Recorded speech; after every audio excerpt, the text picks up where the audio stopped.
Hey, Nate. Thanks for joining Coding Chats with Callie. Hey, no problem. Thanks for So, yeah, I wanted you to join because I saw your post starting probably a few months ago. I saw you were doing the Odin Project, and I was immediately hooked because when I was learning code, I went through the Odin Project too. So, I was excited to see your post and even more excited that you were learning in public. So, I guess let's back all the way up. I see on LinkedIn you're a career changer. Is that true? yes, All yes. right. I was in recruiting for about 5, 6 years before deciding to change. I was hiring primarily software engineers and talking about their days, and I was like, wow, this seems a lot more interesting than my job. I kind of want to do your job. So it started as more of a curiosity thing and just wanting to learn how to code, and from there I got hooked, and then at one point decided, like, you know what, I want to make this a full-time career at some point. So I kind of went all in on learning and deciding I was just gonna work until I was able to do this full time. I love that. So how did you figure out what you were going to learn and how you were to learn and like what program or programs you were to go through? What made you land on Odin Project? Yeah. So at first it was I felt like it was kind of the Wild West of just trying to learn a little bit of everything. I had a buddy that started me off with a YouTube Python course, and it was like, if you like that, I'll send you more stuff. So it started just doing stuff like that. And eventually I got to the point where I realized I thought web technology was pretty cool and wanted to get into web dev. And I actually have some plans at some point. I would love to start my own nonprofit with web dev. So I was just Oh, I love that. searching the internet. Yeah, I was searching the internet, just trying to find some resources. And somebody, I think on Reddit, recommended Odin Project. So I went and checked it out and was like, oh, that seems really cool. And then it was even cooler that it was free. And so it's like, you know what, I'll give this a shot. And so I've been hooked on it. It's a ton, so I'm still working through it. I'm not done yet, but hoping to finish that some point at the end of this year. I love it. Yeah, I only did the front end part and then I started my boot camp. I found it after I'd already registered for boot camp. So I was like, oh, I'll just go through this until boot camp starts. But then I've always looked back and I was like, what if? Like, should I have just continued going through Odin Project? So I'm curious, how are you finding, like, is it easy to like get up to speed using it? Do you feel like you're going to be like job ready at the end? And like, how are you supplementing it?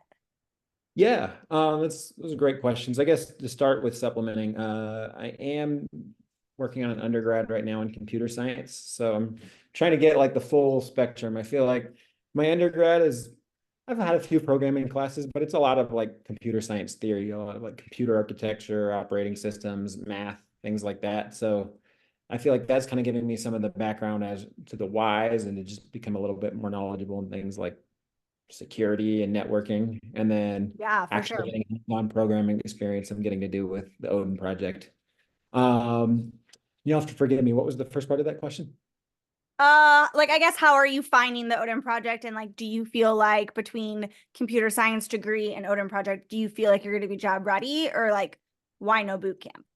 Yeah, that's the hope. For a long time I felt like I had imposter syndrome, and like I was just every day I was like, I don't know when I'm ever going to be job ready. And just I find that every day I have a few more light bulbs that click, and I'm like, okay, I can do this. And like most days, if I'm working on a new project or just trying to learn something new, it's starting from scratch. And I'm like, I don't really know how to do this, but I think it just over time your confidence builds up and you start to realize, like, okay, I can figure this out. I'm just gonna have to walk through it one step at a time and figure I it love out. that, yeah. But I found with the Odin project, it's pretty robust. There's so many times where I'll be reading through an article and then I'll be curious about something. So I'll start learning about that and researching it a little bit. And then the next paragraph, it explains what I was just reading about. So I found it to be pretty efficient in terms of the stuff they provide. And they have a lot of good external resources. Like I don't know if you remember, like every section has additional and not like optional resources to continue learning more. And I really like some of those because some of the things are pretty interesting. And it's like, yeah, I actually want to learn more. And I feel like the assignment kind of left me with wanting more. And there's some that are maybe a little bit more dry. And I'm like, I'll move on. And if I need to come back to it, it's nice. But I still use some of those things now, if I'm working on stuff for school. There's sometimes where I can't remember how to do something and they have a pretty awesome tutorial or they had a really helpful link. So I'll still refer to that. I honestly could see myself always kind of using it as a resource just because everything's so well organized. Yeah, I love that. So do you read all of the readings before you try the project, or do you kind of like do both? I try to read everything beforehand. I've made it a strong effort to not go ahead. There's been so many times I've wanted to, like as soon as I finished the fundamentals, I wanted to jump straight into React. And I was like, oh, more HTML and CSS. I don't want to do this. But I've sucked it up and I've made myself get through it. And I'm working through the end of JavaScript right now and getting to the computer science section, which is nice because I feel like some of it's a good refresh from a couple of the courses I had last semester. But I try to read everything because I find they help. Just because at some point I'm going to run into something that I know I need, and I like to at least get an idea of what I'm going to do before I jump into it. But usually, if it's a project, I I'll usually skip ahead and take a look what the project is and what the steps are, and just kind of start planning in my mind of what I'm going to do before I actually start reading through everything. And then that way, if there's something that sticks out, I'm like, you know what, I'll probably need this for the project. Let's spend a little bit more time with practicing it. Okay, I like that game plan. Yeah, I feel like I always got way too excited. So I was like, Yeah. do I have to read? And then always the answer was like, yes, yes, you do have to read. What made you decide to start posting on LinkedIn and I also don't know if you post anywhere else. So I guess, do you post anywhere else and why? I would like to post somewhere else eventually. But honestly, I feel like LinkedIn's a good platform. It's really easy to connect with people. It's a great networking tool. Initially, I started as just kind of a way to hold myself accountable. It was like, okay, well, it's really easy to not write any code today or to Yeah. just not really put much effort in this. It's like I'm the only person that's probably ever going to see a lot of these projects. So it's like, you know what? Let's just put them out there. But it's turned into more of one, it's just enjoyable. I like showing it off, and whether anybody's looking at it or not, it's a way for me to kind of think through it and sometimes have to talk about it. Like I made an effort on one of my last programming projects for my undergrad. Was actually made a video where I was talking through what everything did, which was Yeah. challenging. And if I'm uh, doing stuff like the Odin Project, I'm doing it on my own. So it's kind of nice to have a community outside of that where I know there's Discord as well, but people I can actually connect with. And I've actually connected with quite a few people on LinkedIn. People have messaged me like, oh, I'm doing the Odin Project too. So Oh, I love that. yeah. So you don't feel like you're alone and you can kind of relate with things. And then sometimes you post something, and I've had a few times where somebody messages me where I've actually posted some of my code and they'll be like, hey, you should actually try this. And sometimes you end up picking up some cool stuff off that too. Oh, I love that too. Have you ever had anybody like say anything that's made you regret posting in public or anybody who's been rude, or has everybody been pretty cool? Not really. It feels like everybody's been pretty positive. For the most part, I've had encouragement. I've had people recommend like, hey, try this. So I've found nothing but positive so far. I don't know, maybe at some point I'll run into something where somebody's like, your code sucks, but you know what? Oh, I It hope probably not. There's a lot of opinionated engineers out there. I've never met an engineer who doesn't want to share their opinion. So yeah, what is your goal and kind of timeline then for like the elusive breaking into tech? Yeah. Well, I guess you kind of already have because you have your externship. Is that what you got? Yeah. Okay. So I'm doing a generative AI for Python programmers externship with Cognizant right now, which is pretty sweet. It was one of those things I figured as soon as they reached out to me via handshake with my school, and as soon as I saw it was AI, I was like, I should probably get into this because whether or not I'm Yeah. interested in it, that's going to be where the world is moving. So I better learn it before it passes me and then I'm struggling to catch up.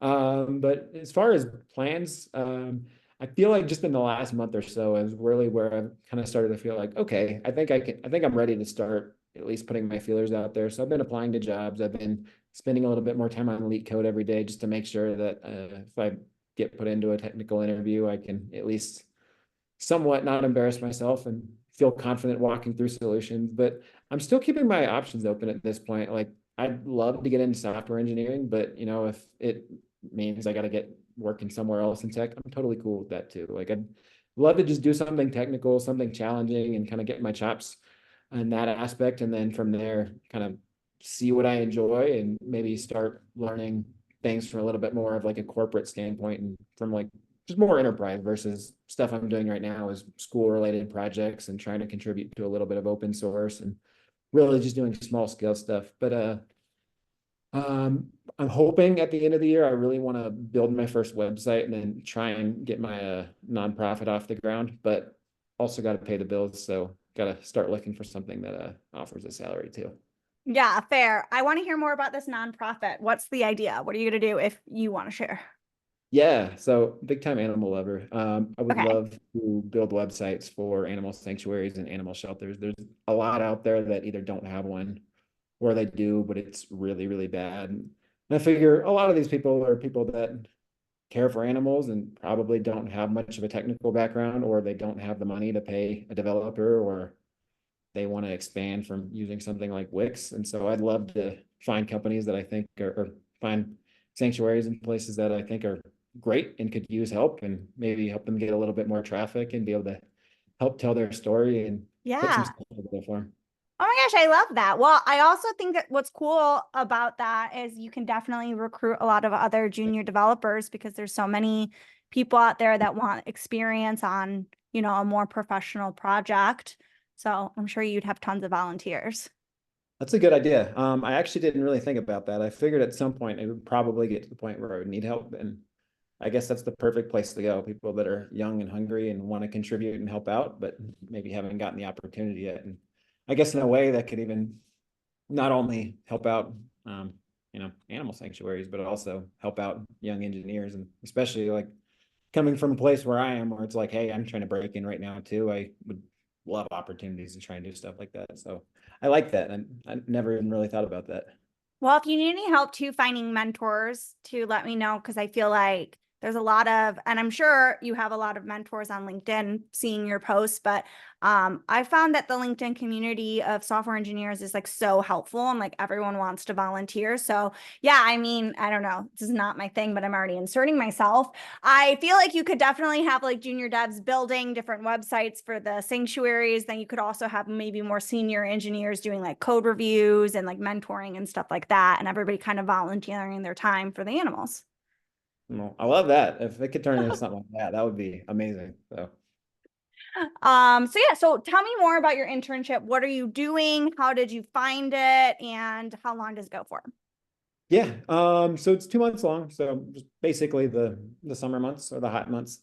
Um, Really just learning all about Gen AI, so like large language models, like fine tuning. I actually just finished a project yesterday. It was like our first main project where I was writing a bunch of Python code for some pre-trained models so that they could classify pictures as either dogs or not dogs, and then identify if it was a dog, what the dog breed was, and then if it's not a dog, what it is. And How did it's you do that? um, very, very slowly. Okay. Um, it was a lot of trial and error, but basically, um, you're working. There was 3 different models that had been fed a bunch of data, Okay. and then finding a way to take these files, break them up, and put them into different sections where it could classify based on the data it's seen, like, hey, this looks like a bear, or hey, this looks like a German Shepherd. And then from there, it'll calculate an accuracy. And it actually is pretty accurate for dogs, and it's very accurate for dogs and pretty accurate for animals. If you try to run anything else through it, though, it gets very confused. Like I put a picture of a blackberry in, like the fruit. One of the models thought it was a mitten. Another one thought it was a Gila monster. And then I had Oh, another I kind go, of like hey, this tool better though. I mean, this kind of sounds fun, it's an application in itself. Guess what this picture is? I Wrong know. answer. So it was pretty sweet, but like also like very surprising to see how I guess just how quickly it could pick up on things with honestly not even putting that much code into it. Like obviously the data piece was big and it had been pre-trained already, so it had been fed thousands and thousands and thousands of pieces of data. But the fact that all you have to do is throw together probably 200 lines of Python and it can figure it out, it was pretty awesome. So I'm excited to see what our next project is. I find out next week. Oh, very cool. How kind of intense, like, is this a full-time gig that you have? No, it's a part-time, which is nice. So I'm taking some summer classes, so it's nice to be able to pair both of them right now. And it actually works out. One of the courses I'm doing is a Python course, so I feel like I'm just getting thrown back into Python, which is my OG programming language. And so it's fun though, because this time around I'm actually picking up on a lot more. Like when I first started learning, it was even getting something to print on the screen was really cool, and anything past that was felt kind of complex. So now it's like, oh, I'm actually getting in the weeds of like learning about packages and actually, I don't know, just using Python a little bit more advanced way and getting into machine learning, which I never really thought I would have an interest in, but it's actually pretty fun. So Oh, I it's love been that. really good. Yeah. So are you seeing a specialization in your future or still kind of learning so you're not sure? Honestly, still kind of learning, so I'm not sure. I feel like part of it, I have that shiny object syndrome where there's just so much still in tech that I've either touched a little bit on, like I've gotten a little bit of cloud, I've gotten a little bit of security, gotten some programming, I've gotten some web dev, and now doing a little bit with machine learning. And it's just like all of them are cool. There's certain areas where I find like, I don't really think I like that as much, but there's a lot where it's fun. And so I think the challenge there, it's like, okay, well, I could kind of see myself wanting to pursue any of these. So I'm just trying to keep myself focused on what I have in front of me. So like the big things for me, it's like I'm committed to getting through Odin Project. So for sure going to do that. Plus I know I want to do something with web dev long term. I'm doing a Gen AI externship right now and it requires a lot of Python. So sticking with that and then making sure I'm obviously working on whatever it is I'm working on at school at the time. So I'm trying to just keep myself grounded that way because it's really easy to have like 6 Udemy courses that I want to take, but I'm slapping my hand every time I go to sign up for them because I know as soon as I start, Yeah. it's going to be more to spread myself with. So I'm like, I'm pretty open at this point. I think I'm going to see how this externship goes. If I can turn it into a full-time position, amazing. Or if I find something else along the Yeah. way, probably just see everything through and then see if there's something that I feel like looks like a good opportunity and kind of go from there. So really open, really flexible at this point. Very cool. Are you working with a team at this externship? Do you have mentors? Or Yes. are you mostly working by Um, yourself? So I guess a little bit of both. A lot of the projects and a lot of the coursework is on my own, but we have mentors. We have weekly sessions with them. We also get a lot of weekly sessions with just different people in the company. We've talked about business units. We had one today that was pretty cool. It was an interview clinic. So just everybody was kind of just bouncing off ideas of things they've seen in interviews and what they've done to help prepare and be more successful. We had one a couple of weeks ago with people that just started at Cognizant and were in their first year, which was honestly really cool. That was probably the one I got most excited about, just because it's fun to hear from people that are not too much further along in their Yeah. than you are, and be like, okay, I can kind of like, I don't know, you start something new and you just feel like everybody's so much smarter than me and has done so much more than me, Oh, and yeah. everybody started somewhere, and it kind of gives you confidence. Then you connect with people and you're like, okay, well, I'm going to figure out how you started and maybe kind of bounce off some ideas and see if I can follow a similar path and things like that. Totally. It's hard to see where like I work with people who are like, "Oh yeah, I've been doing this for 15 years." And like, I can't imagine what 15 years of this looks like to let alone For like sure. be like what would it. So yeah, I feel like it's nice to have someone one step ahead of you to look towards. What is it like to learn on your own versus now that you have this like other people that you're working with in mentorship? Has this changed like the speed at which you learn or like the quality, or do you feel like kind of similar but just different? Um, a little bit of both, maybe similar but different, but at the same time, like it's better. Like it's nice to have a team of people learning and resources that you can actually connect with on a regular basis because learning on your own is hard. It's, you have to seek out outside help and just find things on your own. But I'm glad I started that way, honestly, because I feel like it's kind of built up a skill set of like anytime I run into something I don't know now, I don't feel like I have the crutch that I need to lean on of like, I don't know what to do. I need to ask somebody. Like I'm not afraid to ask for help. But it's like, okay, well, let's just go through all the steps that I normally go through trying to learn something because this is kind of how I've always had to do it. But now it's nice because now I can talk about things with other people and there are people to ask questions with. And then even better, I think, is just, when you're on your own, there's a lot of times where you might learn something on your own, but you end up building, I don't want to say bad habits, but habits that you might not have developed if you had somebody more senior that could look over you and say, hey, you probably shouldn't do this. This is actually a better way to do this. So it's nice to have Yeah. some of that too. Do you have any So examples of where like having that mentorship has like made your code better or made you learn something or find a bad habit? yeah, actually my code review from the project that I just submitted, Yeah. that was the first real code review I've ever had. I've had obviously school, I've had projects graded, but this felt more professional instead of just like this met the rubric and this did this, you were missing this. It was like, hey, why don't you try this method? You could actually condense this whole loop into one line and could save Ooh. space and this can be more efficient. And it's nice to have stuff like that because then I look at it and I'm like, oh, I would have never even thought of that, but Yeah. I'm totally going to use this next time. So already I feel like just from having that, it already makes me feel like I can be a better engineer just because it's like just little tips and tricks that I wouldn't have thought on my own just because I haven't experienced it. Or I don't know, sometimes you get tunnel vision where it's like I'm looking at all this and I'm just writing all this down and like, I don't know how to do this. But then one other person looks and they're like, do that. And you're like, oh yeah. Yeah, I feel like my biggest thing about mentorship is like you don't know what you don't know. So it's Yeah, for sure. like it's hard when you don't even know like what is the goal? What should I be trying to do? Like I think this works, Mhm. but does it work how it's supposed who knows what supposed to means?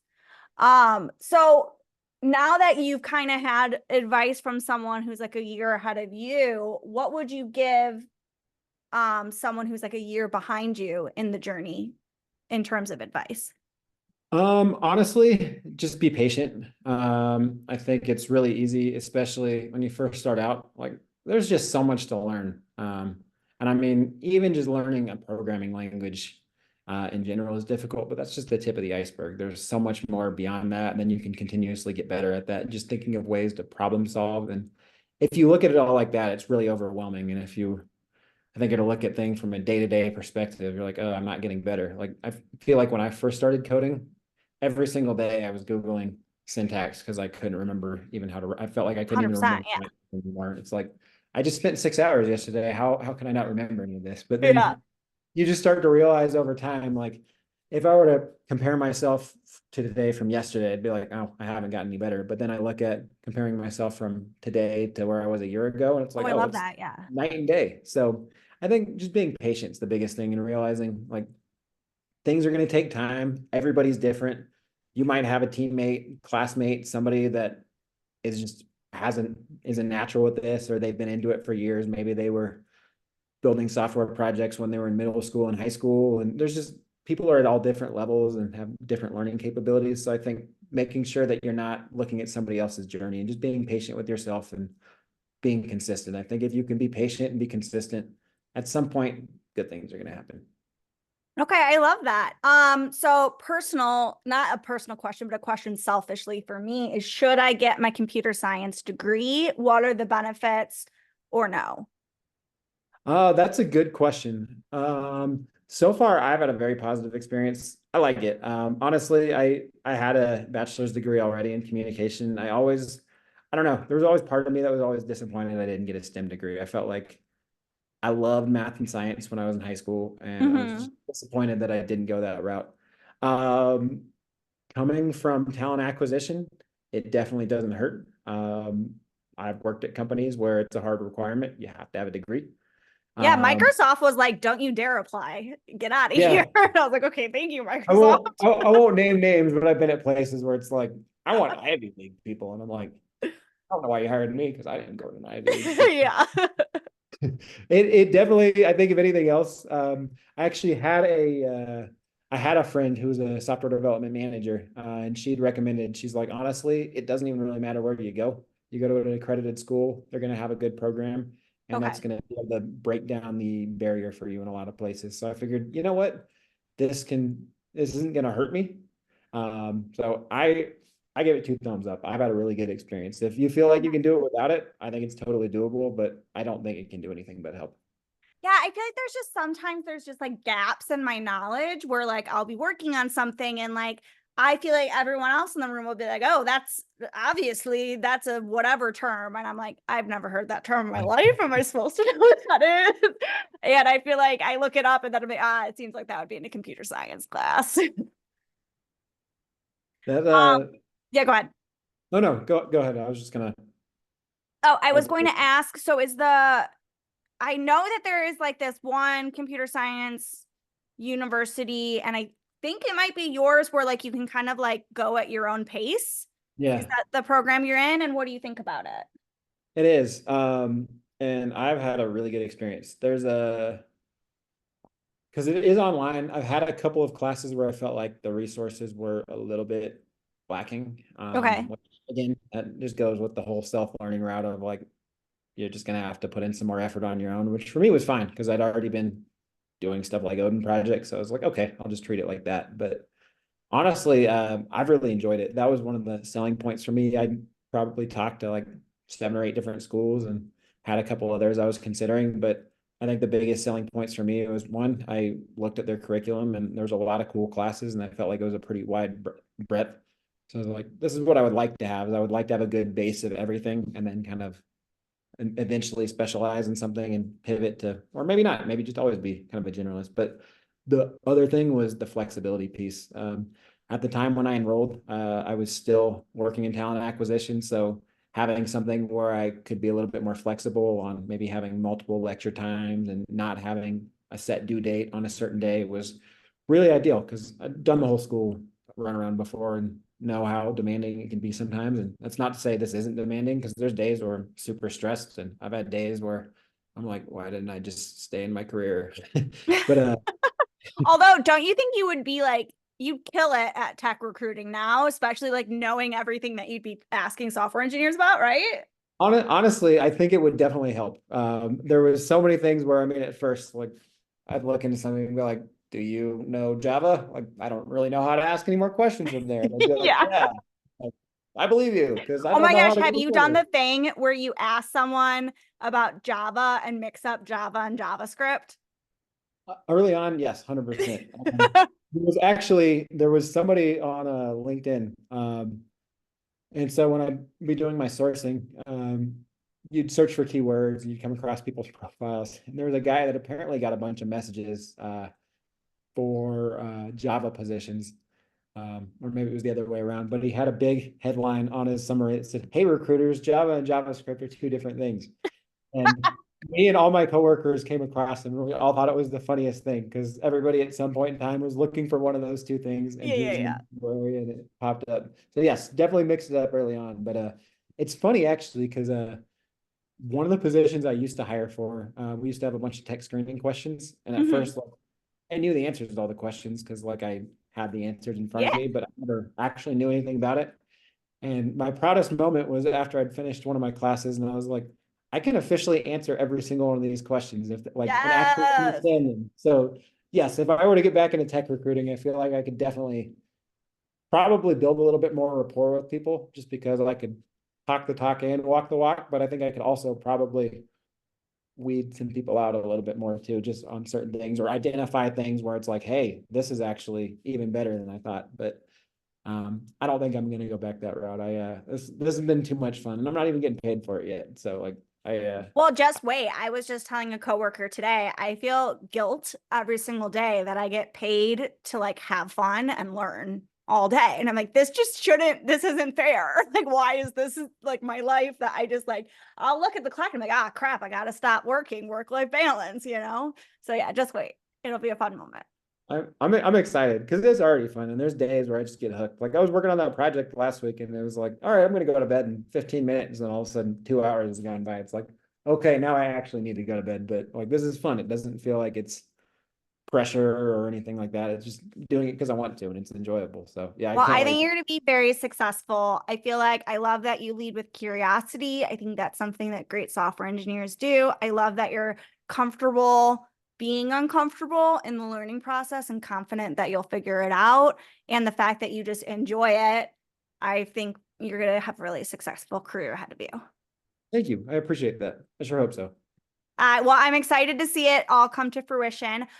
So we should probably wrap up. And also, I'm sorry I took an extra 10 minutes of your time, but this was just really fun to ask you questions. Is there anything that you want to plug or kind of share with the 20 people that will watch this?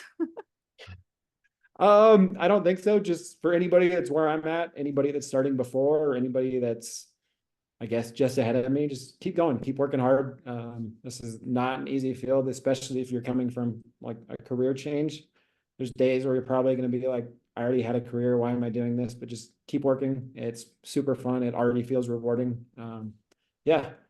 If for whatever reason any hiring manager are watching, hire your boy. Ah, yes. Okay, wait, let's manifest this. What dream position are we going for? Or should we not box ourselves in? That's a good question. I don't want to box myself in anywhere. Honestly, I'd love to work for a space company at some point. I wanted to Ooh. be an astronaut when I was a kindergartner, so I'd love to be, even if I wrote a single line of code for something that gets somebody into space, I would love to be like, I was part of that team. You know, So, I actually think I might have a contact for you. So after this, I'll try to connect you because I think I might know someone. But okay. anywho, so space companies, I don't know, reach out. Nate's available. All right, thank you again so much, and I will talk to you later. Hey, thank you so much. This is fun. Bye.